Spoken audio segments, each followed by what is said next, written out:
Salve, salve pessoal! Eu sou o Luiz Fernando Caldeira e estou de volta com mais um episódio do programa DC Entrevista aqui no canal da Degrau Cultural no YouTube. Hoje vamos falar sobre o concurso que foi aberto pela Empresa de Pesquisa Energética, EPE, cujas inscrições para 90 vagas imediatas e 1.060 em cadastro reserva para cargo de nível superior estão abertas até o dia 11 de julho. Se você quer saber sobre como é trabalhar na EPE, como vai funcionar as votações, previsão de convocação dos aprovados, utilização de cadastro de reserva, como é que é o plano de cargos e salários da empresa, possibilidade de crescimento profissional e vários outros assuntos, fique comigo. Eu vou entrevistar agora a diretora de gestão corporativa da empresa, Ângela Livino. Ângela, em nome dos alunos e futuros alunos da Degrau Cultural, eu quero agradecer muito a sua participação aqui dessa entrevista, ter aceito o meu convite. Olá, boa tarde, bom dia, boa noite para quem estiver escutando, a todas e todos. Muito obrigada, um prazer, Fernando. Boa tarde aí. Ótimo, vamos lá, gente. Antes de eu começar essa entrevista com a Ângela, eu quero pedir a você que está nos assistindo que se inscreva aqui no canal da Degrau Cultural no YouTube, caso ainda não tenha feito isso. Eu peço também para você não esquecer de deixar o seu like nesse vídeo, caso goste dessa entrevista. Assim você vai estar contribuindo para fortalecer o canal da Degrau e fazendo com que essa entrevista chegue aí a mais pessoas interessadas em participar do concurso da EPE. E eu tenho certeza que você vai gostar dessa entrevista, porque a Ângela aí vai falar tudo o que você quer saber sobre como é trabalhar na EPE. Mas, Ângela, podemos então iniciar nosso bate-papo? Vamos lá? Sim. Ângela, assim, antes da gente falar efetivamente sobre o concurso, sobre a carreira na EPE, eu queria que você explicasse um pouquinho qual é o papel da empresa. Tem muita gente que já ouviu falar da EPE, mas não sabe quais são as atividades que a EPE desempenha. Você poderia falar um pouquinho para a gente? Sim, Fernando, é um prazer. Bom, primeiro eu tenho que deixar uma ressalva que eu sou uma entusiasta, uma apaixonada pela EPE. Estou aqui há 19 anos já, desde o Nossa. início, desde a criação da EPE. Então, tem toda uma história, uma carreira. A EPE ela foi uma empresa criada em 2004. No setor de energia, ela é responsável por subsidiar o planejamento energético de uma forma ampla, e essa foi também um diferencial. Tradicionalmente se falava muito em energia elétrica e instituições no setor elétrico, mas a EPE ela já nasce olhando para um planejamento integrado com o setor de óleo, gás e biocombustíveis. Nós temos aqui uma diretoria que faz estudos de óleo, gás e biocombustíveis, uma diretoria de energia elétrica, diretoria de estudos econômicos, energéticos e ambientais, e ela trabalha em conjunto com o Ministério, é uma empresa pública federal, 100% dependente, vinculada ao Ministério de Minas e Energia, que atua exatamente subsidiando o planejamento do setor energético, junto ao Ministério e junto à sociedade brasileira. Perfeito, Ângela. E eu queria que você agora comentasse qual é a importância, né, desse concurso que a APE está realizando para as carreiras de advogado, analista de gestão corporativa e analista de pesquisa energética. Se eu não me engano, é o 9º concurso da história da empresa, não é isso? Exatamente, Fernando, é o nosso 9º concurso, é um crescimento, na verdade, da empresa. Então, tradicionalmente, a empresa ela teve um quadro que gerava em torno de 300 vagas, e a gente conseguiu uma autorização para ampliação desse quadro que reflete exatamente todo o ganho de responsabilidade, de competências e atividades que a EPE vem tendo nos últimos anos e cada vez mais auxiliando e trabalhando com o Ministério, especialmente na transição energética, que eu acho que é um dos temas que a gente mais tem frente em atuação e que é um tema não só para o Brasil de destaque, mas para o mundo, e a EPE trabalha muito fortemente subsidiando o Ministério e o governo brasileiro nas discussões de transição energética. E essa é uma das frentes que justifica toda essa ampliação e essa renovação e ampliação do quadro. Perfeito. Hoje a EPE tem quantos funcionários? Ela tem 320 aproximadamente. 320. Esse concurso está trazendo 90 vagas imediatas, né? Sendo 4 para advogado, 35 para analista de gestão corporativa e 51 para analista de pesquisa energética, né? Esse quantitativo supre as necessidades atuais da empresa? Sim, sim. Esse estudo foi feito com muito empenho e junto ao Ministério da Gestão e Inovação para demonstrar a necessidade que a gente tem para o nosso quadro para atendimento das demandas que a gente tem hoje junto ao Ministério. Perfeito. E esse concurso traz ainda 1.060 vagas em cadastro de reserva, né? Então eu gostaria de saber o seguinte, como é que foi definido esse quantitativo, né? Baseado em quê? E se é a pretensão da EPE utilizar o máximo possível desse cadastro de reserva? Sim, a gente tem um estudo que foi feito para dimensionamento do cadastro, ele está muito pautado na rotatividade que a gente teve. Assim, na verdade, a EPE ela também tem uma natureza de formação de quadro, ela tem um quadro muito qualificado no setor de energia, então, muitas vezes, a gente, a depender do mercado e até dentro do próprio governo, a gente tem pessoas que, eventualmente, atuam em outras instituições, então, a gente tem uma pretensão aí de convocação progressiva, e aí também está associada ao tempo do concurso, né? Porque a gente tem uma previsão de validade de 2 anos, prorrogáveis por mais 2 anos. Perfeito. E existem, por exemplo, assim, muitos funcionários para se aposentar ao longo desses próximos 4 anos, né? Porque a empresa, desde 2020, desculpa, tem 20 anos, desde 2004, né? Ou seja, talvez aquele pessoal que entrou lá na primeira leva, né, já esteja talvez aí próximo de se aposentar, né? Tem expectativas de muitas aposentadorias, o que poderia facilitar a chamada de aprovados do cadastro de reserva? Olha, Fernanda, a gente tem, mas é algo, não é algo expressivo. A gente não pode dizer o nosso quadro, o nosso perfil é novo, né? O nosso perfil, nossa média nossa faixa etária média é nova, então, assim, não é exatamente uma expectativa, mas temos alguns profissionais. Perfeito. No último concurso, foi o de 2022, se eu não me engano, né? A empresa utilizou bastante o cadastro de reserva, não foi mesmo? Na época foram precisadas 17 vagas imediatas e 149 em cadastro de reserva, salvo engano. Chegou a esgotar esse cadastro? Como é que foi na época? Nós esgotaram esse cadastro? Esgotamos esse cadastro. Então, mas o que aconteceu, e foi algo singular, é que a gente, como eu falei, a gente trabalhou numa ampliação do quadro, um pleito de ampliação. Quando a gente teve aquele concurso, as vagas eram para reposição. E, nesse meio tempo, a gente teve a autorização da ampliação. E aí, a parte daquele cadastro de reserva foi utilizado na ampliação e a outra parte está sendo feita agora. Oferecida agora. Perfeito. As provas de objetivos e discursivos estão agendadas para o dia 1º de setembro, né? Quando é que a PREA pretende homologar esse certame e iniciar a convocação dos aprovados? Vou olhar aqui só para validar as datas, que a gente tem 3 editais distintos, né? Então, a gente está com a previsão para homologação do edital 2, né, que é a analista de pesquisa de gestão corporativa, para 18 de novembro, e os outros 2, o 1 e 3, de advogado e analista de pesquisa energética, um pouco depois, no final de novembro. Mas a nossa pretensão é a convocação ainda em 24. Em dezembro de 2024. Tentar, o máximo possível, começar essas convocações e ter a equipe nova aí com a gente. Talvez um presente de Natal aí, né? Para todo mundo aí que está fazendo esse concurso, né? Sim. E todos esses 90 primeiros colocados, eles vão ser chamados de uma vez só ou vai ter um tipo de escala? Não, pode ter um escalonamento, sim, Luiz. A gente ainda não tem, Fernando, desculpa, a gente não tem ainda clareza, mas pode ser que a gente tenha um escalonamento, até por questões operacionais, né, muitas vezes de acomodação, de logística, mas a gente tem uma pretensão de ter o quanto antes essa equipe toda com a gente. Perfeito. A princípio, todos os aprovados vão ser lotados no escritório central da EPEA no Rio de Janeiro, correto? Correto. Perfeito. Existe a possibilidade de vagas surgirem para Brasília ou não? Via de regra, é sempre o Rio. Via de regra é sempre o Rio, mas como existe nossa sede em Brasília, a gente tem, a depender da demanda da empresa, a gente pode ter que convocar para Brasília. Perfeito. Só para deixar bem claro que o pessoal, onde fica a sede da EPEA no Rio de Janeiro? Fica perto da... bairro, pode ser o bairro. Não, é o centro da cidade, no centro da cidade. É no centro da cidade, né? Perto da Candelária, bem pertinho da Candelária. Perfeito, ou seja, é de fácil acesso para todo mundo ali. Metrô da Uruguaiana, né? Sim. Exatamente, tem metrô, tem barca, tem ônibus, o que não falta é transporte público para se chegar, então, ao centro do Rio de Janeiro. O setor de gestão de pessoas costuma analisar esses currículos dos candidatos, assim, dos aprovados, desculpa, né? Antes de alocar o candidato em determinada área, faz tipo uma entrevista também. Como é que funciona esse... Beleza, foi aprovado, fui chamado, né? E aí, o que a EPEA faz junto com os candidatos? Fernando, a gente tem um processo de onboarding também muito estruturado, com uma espécie de formação de ambientação, e além da análise de currículo, como você citou.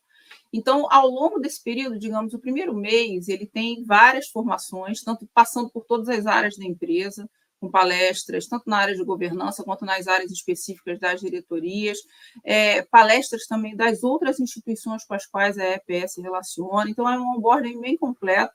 E, nesse processo, a gente já vai conhecendo mais os candidatos para que essa tomada de decisão seja feita ao final do processo de integração. Assim, Então, tem a análise de currículo, mas tem também esse período aí de conversa com os próprios superintendentes das áreas, com os próprios coordenadores das áreas também. Toda essa ambientação, todo esse treinamento dura um mês ou até mais? Você citou aí mais ou menos um mês, né? É isso mesmo? Isso, pode durar até mais, isso. Sim, sim. E todo esse processo é feito presencialmente? Tem algum tipo de treinamento online também? Não, é todo presencial. Todo presencial, perfeito.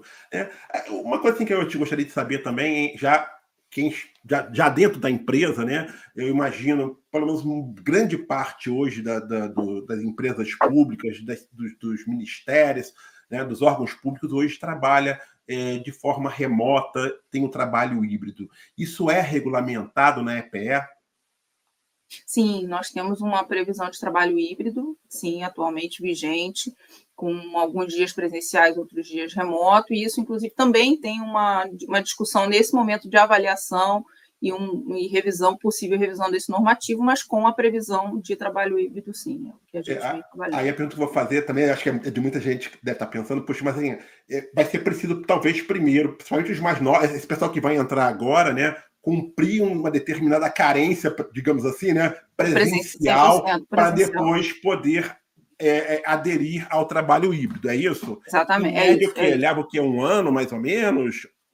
Pode ser, isso está sendo discutido, Fernando. Assim, uma coisa é o que foi feito no concurso anterior, e aí a gente vem, inclusive, em função desse aprendizado, eu não posso garantir quanto vai ser no próximo concurso, mas pode girar em torno de um ano, já foi 90 dias, aí depende da discussão que a gente venha tendo nos aprendizados aí dessa integração. Até porque é inevitável, né? Ter que primeiro trabalhar presencialmente, conhecer o ambiente, conhecer as pessoas, saber como é que funciona, a cultura da empresa. Isso leva tempo para você absorver, para você conseguir, digamos, ter independência, né? Para trabalhar sozinho, né? Isso, sem dúvida nenhuma, é fundamental. Agora, quando se adota o trabalho híbrido, né? Geralmente é o quê? São 3 dias presenciais, 2 em casa, 2 presenciais, 3 em casa? Como é que funciona na EPE? A gente hoje está com 2 presenciais e 3 em casa. Esse é o modelo atual desse ano. E quando se trabalha presencialmente, os horários são flexíveis ou todos os funcionários trabalham em um único horário? Tipo, começa às 9 e termina às 18. Ou não? É possível flexibilizar isso, chegar mais cedo, sair mais cedo? O horário é flexível. O horário é flexível. Os dias é que são fixos, para prever a integração de todo mundo ali naqueles dias. Estou confirmando aqui, para todas as carreiras, os vencimentos iniciais são de R$ 13.819,45, né? Eu tinha apurado, que estava no site da EPE, de que a auxílio refeição alimentação, que seria de R$ 826,57, não sei se esse é o valor, assistência médico-odontológica de R$ 629,97, auxílio transporte de R$ 205,45, auxílio creche parcial, R$ 704,46, ou integral, R$ 1.289,64, vale cultura de R$ 50 e previdência privada, R$ 2.633,67. É esse o pacote de benefícios? Os valores estão certos? A gente tem uma boa notícia. Eu acho que esses valores foram antes da atualização do acordo coletivo e do reajuste que a gente teve agora. Legal. Então, tá um pouco. O plano de saúde ele vai até 845 de reembolso, então 845,65. O auxílio alimentação ou refeição é 1.066,58. Aumentou bem. O auxílio creche, tempo parcial, 805,52, tempo integral, 1.414,17. E vale cultura e vale transporte conforme as legislações, se eu não me engano, girando nesse valor que você colocou, e o plano de previdência, a empresa entra com a paridade de 100% do valor depositado pelo empregado. Eu acho que fica em torno desse valor que você colocou. Perfeito. O auxílio creche, especificamente, né, tem algum limite de idade, até 7 anos, 6 anos? Até 6 anos completos. Perfeito. Mas não tem, digamos, esse auxílio educação para quem tem filhos acima de 6 anos? Não, só para quem tem filhos com questões específicas, enfim, aí a gente tem uma extensão desse auxílio. Ainda assim, o pacote de benefícios é muito atrativo, né? Assim, o salário já é excelente, com mais esse pacote de benefícios, realmente não tem o que se reclamar. O plano de cargos salários da EPE também é atrativo? Como é que funcionam as promoções, as progressões? Em quanto tempo se chega assim ao topo da carreira? E qual seria hoje o teto salarial, né? Já que o ingresso hoje é 13.819, né? Então, primeiro, como é que é o plano de carreira? Vamos explicar primeiro as promoções e progressões, como é que funciona isso? Fernando, o que eu primeiro vou destacar, o nosso plano, ele é um plano que está vigente desde 2007, então ele é um plano que está sendo, inclusive, objeto de revisão nesse momento, mas a gente tem uma progressão, a gente tem avaliações de desempenho anuais, em que tem um ano com promoções de serviço por tempo de serviço e outro ano por mérito. E aí essas promoções por mérito, elas podem possibilitar 1 ou 2 steps de crescimento na carreira, a depender da avaliação, e essa progressão ela se dá de forma linear, enfim. Então, ela tem algumas questões de ser um período longo, essa é uma questão que a gente discute para que a pessoa chegue no topo da carreira. O salário de topo de carreira, eu acho que eu tenho que procurar com o pessoal aqui, mas assim, não deve gerar em torno de 28, alguma coisa assim. Perfeito. É o que eu imagino, mas eu vou pedir a confirmação aqui. Sem problema. Quando a senhora diz que é um período longo para chegar ao topo da carreira, é o que? Em torno de quê? 18, 20 anos? Pode ser em torno disso, sim, mas pode ser mais acelerado em função das avaliações de mérito. Perfeito. E também da própria recolocação em função das coordenações, enfim, as posições internas de progressão vertical por coordenações, chefias, essas outras questões. Perfeito. Os funcionários contam com adicional de qualificação? Não, atualmente não. Perfeito. E a EPE, pelo que a senhora já deve ter comentado, já comentou rapidamente, ela investe bastante nessa formação, nas capacitações dos seus funcionários, né? A senhora pode falar um pouquinho sobre isso? Como é que funciona? Isso é regular? Tem cursos à disposição em alguma plataforma para os funcionários poderem realizar? Isso conta efetivamente para as progressões da carreira? Sim, a gente tem uma política de uma cultura na empresa muito forte de incentivo à formação. Nosso quadro, mais de 70% do nosso quadro tem mestrado ou doutorado, então é algo muito forte para a gente, e aí a empresa estimula para mestrado e doutorado, liberação do horário para as pessoas se graduarem. Tem muita capacitação, também bancária, proporcionada pela empresa de acordo com a área de formação também. Então, a gente tem cursos específicos que são dentro do levantamento de necessidade de capacitação, e o plano de capacitação anual ele prevê muitos investimentos nessa linha. E o que mais? A gente tem pós-graduação também, alguns empregados também que têm pós-graduação pela empresa. Então, assim, tem muitas frentes de atuação voltadas para a capacitação. Essa pós, que pode ser lato sensu ou stricto sensu, que no caso seria o mestrado e o doutorado, ela é parcialmente ou até totalmente financiada pela empresa ou não? Ou cada um tem que bancar o seu próprio e a empresa só libera para poder estudar? Temos as duas coisas, mas a parte do financiamento da empresa é uma parcela, e isso é um programa que vem sendo implementado ainda, está sendo ainda em melhoria, mas existe essa possibilidade, sim. Pô, sensacional, sensacional. A senhora já deixou em aberto a possibilidade de ocupar cargos de chefia, não é isso? Né? É uma, digamos assim, uma característica da empresa, né? Valorizar a sua prata da casa. A maior parte dos cargos de chefia, comissionados, hoje são ocupados por concursados?